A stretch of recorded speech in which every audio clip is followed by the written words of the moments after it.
سلام دوستان، امروز با شما فرمولای لیوسین و پراوسین رو میفهمونم با زبان انگلیسی left and right. این برای از طرف لیوسین برای از طرف چپ چند سیمبل رو با ما نشان دهد. 5 6 7 مثلا. پراوسین باشد از طرف راست چند سیمبل رو با ما نشان دهد. برای فهم شدن می نویسیم برابر لیوسین تب رو زیر میکنیم، حجره رو انتخاب میکنیم، نقطه ویرگول میگذاریم، 5 می نویسیم. برای رقم ها رو انتخاب کردن مثلا برابر میگذاریم. بعد فرمولا رو تا با پایان استفاده میکنیم با واسطه کنترل د. از سببی که رقم های ما در اینجا زیادند، از 5 سیمبل زیادترند، با فرمولا رو کمتر دیگر میکنیم، زیرا همه این رو با ما نشان نداد.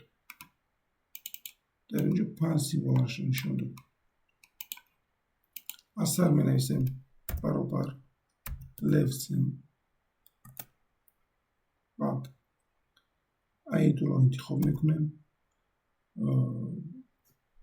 متن رو نقطه ویرگول میگذاریم، بعد 90 می نویسیم،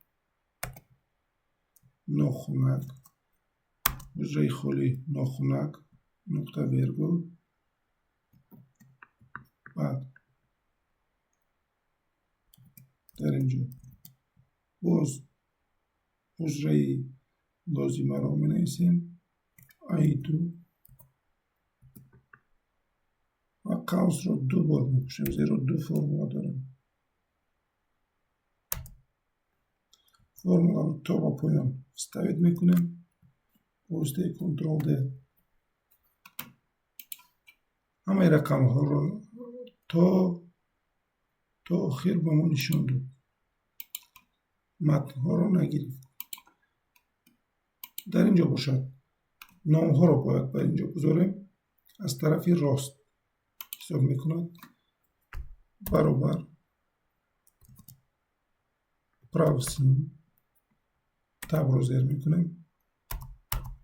برای سنجش اول متن رو انتخاب میکنیم، نقطه ویرگول، 6 تا مثلا 6 سیمبل حساب کند و پایان استفاده میکنیم.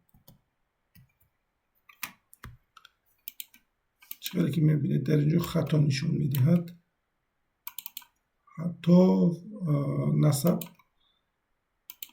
نشون نمیدهد.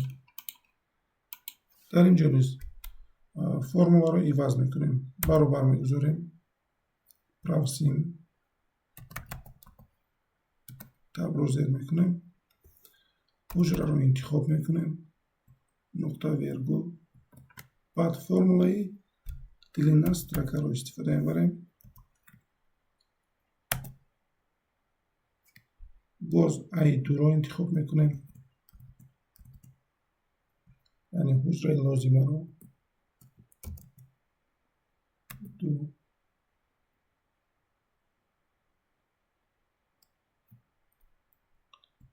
قوس رو میپوشیم، بعد تیره 90 ناخنک رو میکشیم، خالگی میگذاریم، باز ناخنک رو میپوشیم و نقطه ویرگول و یک بار دیگر حجره رو نشان میدهیم، I2. قوس رو میپوشیم، 2 بار برابر میگذاریم. فرمولا رو تا با پایان استفاده میکنیم. همه این نام و نسب ها به اینجا آمدند. اگر درس به شما پسند آمده باشد، تکمچه لایک رو زیر کنید، برای رفیقانتون فرستید، آبونه شدن رو فراموش نکنید. در امان خدا.